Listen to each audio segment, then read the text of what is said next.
Hello बेटा। इसके पहले क्लास में हम लोगों ने क्या पढ़ा था? वर्ण विचार में हम लोगों ने पढ़ा था वर्ण और वर्ण के भेद, स्वर और व्यंजन। स्वर हमने पढ़ा था। स्वर के बारे में क्या पढ़ा था? जिनके उच्चारण में किसी अन्य वर्ण की सहायता नहीं लेनी पड़ती है, ठीक है, उसे स्वर कहते हैं। ये कितनी थी इसकी संख्या? 11। ठीक है, ये हमने पढ़ लिया था। फिर हम ये कुछ आगत पढ़े थे, जो ना स्वर होता है ना व्यंजन। एक जो अनुस्वार, ये अनुनासिक और ये विसर्ग, इसको भी हमने विस्तार से हम लोगों ने पढ़ लिया था। ठीक है, यहाँ तक हम पढ़ लिए थे। और आज हम पढ़ेंगे कुछ अलग। इसके आगे आज हम लोग पढ़ेंगे, इसके आगे आप लोग डेट डाल लीजिए। आज की डेट क्या है? 7/7/2020। और इस देखिए क्या है कि कुछ विशेष है कि अंग्रेजी भाषा का अ भी स्वर में सम्मिलित कर लिया गया है। ये अ है, ठीक है, इसको ये अंग्रेजी का है, लेकिन इसको हम स्वर में सम्मिलित कर लिए हैं। ठीक है, जैसे लिखते हैं जब बॉल, डॉक्टर, ऑफिस, कॉलेज, ये सब अंग्रेजी के, इंग्लिश के शब्द हैं। इसको जब हम हिंदी में लिखते हैं तो हमें इसकी आवश्यकता पड़ती है। ठीक है, देखिए यहाँ लगा है ना। ठीक है, ये हमें स्वर में सम्मिलित किया। क्यों? क्योंकि इन शब्दों के लिखने के लिए भी आगत ही है। ठीक है, अब क्या है? व्यंजन। व्यंजन व्यंजन को आज हम पढ़ेंगे कि जैसे हमने पढ़ा था ना, स्वर, वर्ण के दो भेद, स्वर और व्यंजन। स्वर को पढ़ लिया, आज हम व्यंजन पढ़ेंगे। जिन वर्णों का उच्चारण करते समय स्वरों की सहायता लेनी पड़ती है, उन्हें व्यंजन कहते हैं। यानी जिन वर्ण का उच्चारण करते समय हमें स्वर की सहायता लेनी पड़ती है, उसे व्यंजन कहते हैं। ठीक है, हिंदी भाषा में व्यंजनों की संख्या 33 है। कितनी है? 33। जैसे देखिए क, खो, गो, गो, अंगा। ठीक है, फिर चो, छो, जो, झो, इया, टो, ठो, डो, ढो, अना। इन सब को अगर हम काउंट करें तो ये 33 होंगे। देखिए एक लाइन में 5 ही लिखना है इसको, इससे ज़्यादा हम एक लाइन में नहीं लिख सकते। ठीक है, 1 2 3 4 5, 5 लाइन तक हम एक लाइन में 5 लिखेंगे तो 5 5 या 25, 26, 27, 27, 28, 29, 30, 25 हो गया, 26, 28, 29, 30, 31, 32, 33। ठीक है, 30, 31, 32, 33, 33 है। ठीक है बेटा, अब क्या है कि इसको बोलते हैं व्यंजन। आप देखिए जो क जब हम बोले हैं तो इस क में स्वर मिला हुआ है। ठीक है, क में स्वर मिला हुआ, कैसे मिला है देखिए। देखिए ये जो क को अगर हम लिखते हैं ऐसे, ठीक है, ये क है, इसमें स्वर मिला, इसको तोड़ के देखिए, ये आधा होता है, ये व्यंजन आधा होता है और इसमें हम स्वर मिलता है। ये स्वर है, ये व्यंजन है। ये क्या है? ये व्यंजन है। क ख व्यंजन होते हैं, आ आई जो स्वर होते हैं, तो इसमें स्वर मिला हुआ है। ठीक है, इसको हम क जब हम बोलते हैं तो हमें स्वर की सहायता लेनी पड़ती है, अ की सहायता लेनी पड़ती है, तो हम क अच्छी तरह नहीं बोल पाएंगे, तो आधा है। हलंत लगाए, हलंत है मतलब ये आधा है, इसमें हम स्वर मिलाते तभी पूरा क होता है। ठीक है, नहीं तो क बोलना पड़ेगा। ठीक है ना, तो इसीलिए जब हम व्यंजन का उच्चारण करते समय हमें स्वर की सहायता लेनी पड़ती है, वो है व्यंजन। ठीक है, इसी तरह ख भी बोलेंगे हम, तो ख में भी क्या होगा? आधा ख और अ मिला हुआ। अगर हम का बोलेंगे तो क में आधा क प्लस आ की मात्रा है, तो यहाँ हम आ लिखेंगे, तो आ स्वर मिला हुआ। ठीक है, इसी तरह स्वर इससे मिलते हैं तब ये व्यंजन पूरा हो जाता है। ठीक है, तो इसीलिए बोला गया है कि व्यंजन के उच्चारण में हमें स्वर की सहायता लेनी पड़ती है। ठीक है, ये बेटा देखिए आपकी बुक में नहीं है, लेकिन ये जो आपको लिखा हुआ क ख ग घ अंगा, ये जो एक लाइन में 5 ही लेते हैं। ठीक है, अब ये स्टार्टिंग किससे हुआ? क से, तो इस वर्ग, ये पूरे लाइन का नाम हम लिख देते हैं क वर्ग। ठीक है, फिर ये देखिए चो, छो, जो, झैया, इसको अगले लाइन में लिखना है, यहाँ लिखेंगे तो गलत हो जाएगा।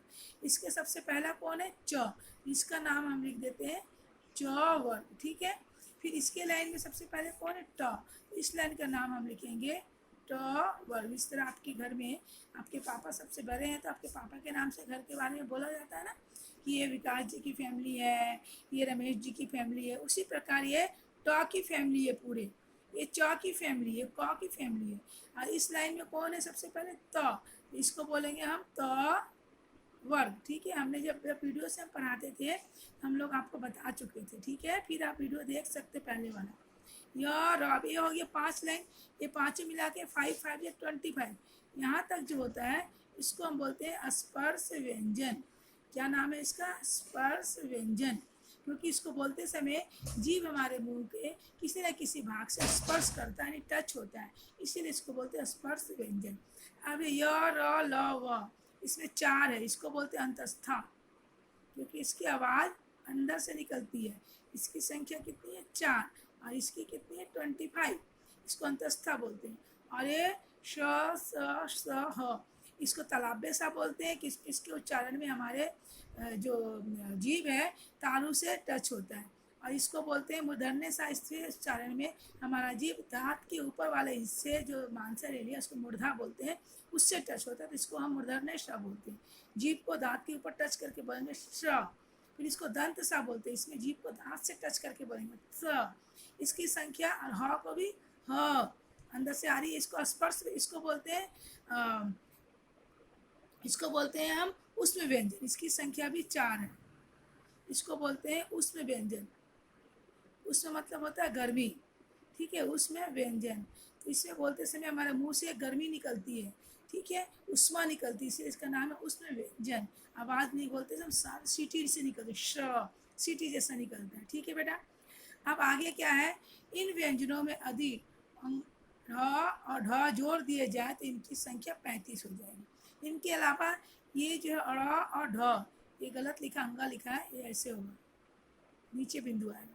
इसको भी हम स्वर के साथ मिला लिया, क्योंकि इससे कुछ शब्दों के लिखने में, बोलने में इसकी आवश्यकता पड़ती है। इससे कोई शब्द स्टार्ट नहीं होता, लेकिन बीच में और अंत में आते हैं, ठीक है, ठीक है, समझ में आ गया।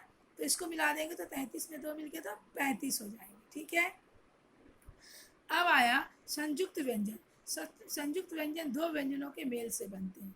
आप लोग पहले पढ़े होंगे कि इसमें 2 व्यंजन मिले होते हैं, ये जो अकेले नहीं है, ये 4 है इनकी संख्या, इनमें 2 व्यंजन मिले हैं, इसीलिए इसको संयुक्त व्यंजन बोलते हैं, ठीक है। जैसे क ख ग घ में व्यंजन 2 नहीं है, इसमें एक ही व्यंजन है और एक क्या है? स्वर है। जैसे बना है क, देखिए एक व्यंजन है, एक स्वर है, लेकिन जो अक्षा बनता है इसमें दोनों व्यंजन बनते हैं, इसमें क प्लस श, ये दोनों व्यंजन है, दोनों को मिलके बना अच्छा, इसीलिए इसको बोलते हैं संयुक्त व्यंजन। संयुक्त मतलब मिला हुआ, इसीलिए इसका नाम है संयुक्त व्यंजन, ठीक है। उसी प्रकार क्या है, उसके बाद है देखिए त्र, यहाँ देखिए लिखा हुआ है त्र, इसमें त और र मिला हुआ है, तब बना त्र, ठीक है। ज में ज, आधा ज और यहाँ मिलके ज्ञ, आधा स और र मिलके स्र, ये दोनों क्या है? व्यंजन है, इसीलिए इसका नाम है संयुक्त व्यंजन। क्योंकि संयुक्त मतलब मिला हुआ, तो क्योंकि 2 व्यंजन मिले हैं, इसीलिए इसका नाम हो गया संयुक्त व्यंजन। इसकी संख्या भी 4 है। इससे शब्द शुरू होते हैं, जैसे ये वृक्ष, कक्षा, फिर त्र से नेत्र, त्रिशूल, कहीं भी आ सकता है, यज्ञ, ज्ञानी, आश्रम, परिश्रम, ठीक है बेटा, देखा आप लोगों ने। तो इसके आगे क्या है, अब बोला गया है कि हिंदी में इनके अलावा कुछ और संयुक्त व्यंजनों का प्रयोग किया जाता है, और भी किया जाता है। जैसे ये द और ध मिलके ध्य मिल गया, आधा द या मिलके ध्य, फिर आधा ड ढ मिलके ढ, ठीक है। तो इस तरह से इनको भी हम प्रयोग करते हैं, लेकिन लिखा हुआ नहीं मिलता, लिखने में हम केवल 4 को ही मान्यता मिलेगी, ठीक है। अब है द्वित व्यंजन। द्वित मतलब होता है 2, यानी 2 व्यंजन मिलके, कैसे 2 व्यंजन मिल, एक ही प्रकार के 2 व्यंजन, जो व्यंजन स्वयं जैसी, यानी अपनी ही जैसी ध्वनि से मिलकर 2 हो जाती हैं, यानी एक ही जैसी। उसमें तो अलग अलग था ना, इसमें क्या था? अलग अलग है, ये अलग है, ये अलग है, लेकिन इसमें सेम एक ही मिलते हैं, इसीलिए इसको द्वित बोलते हैं, ठीक है। एक ही अपने ही जैसे, उन्हें द्वित व्यंजन कहते हैं। द्वित व्यंजन में पहला व्यंजन स्वर रहित होता है। पहला व्यंजन स्वर रहित मतलब पहला आधा होता है और दूसरा पूरा होता है। जैसे आधा च पूरा च मिलके च, इससे बन गया सच्चा। आधा त पूरा त मिलके त, तो क्या हो गया? गत्ता। आधा क पूरा का क, तो मक्का। आधा माँ पूरा माँ मम, तो अम्मा, ठीक है। इसको क्या बोलते हैं? द्वित व्यंजन, एक ही जैसी है दोनों, ठीक है। ये भी च, ये भी च, ये भी त, ये भी त, ये भी क, ये भी माँ, ये भी माँ, इसको बोलते हैं द्वित व्यंजन, ठीक है बेटा। आज हम लोग यहीं तक पढ़ेंगे, इसके आगे की पढ़ाई हम अगले क्लास में पढ़ेंगे। Okay, thank you.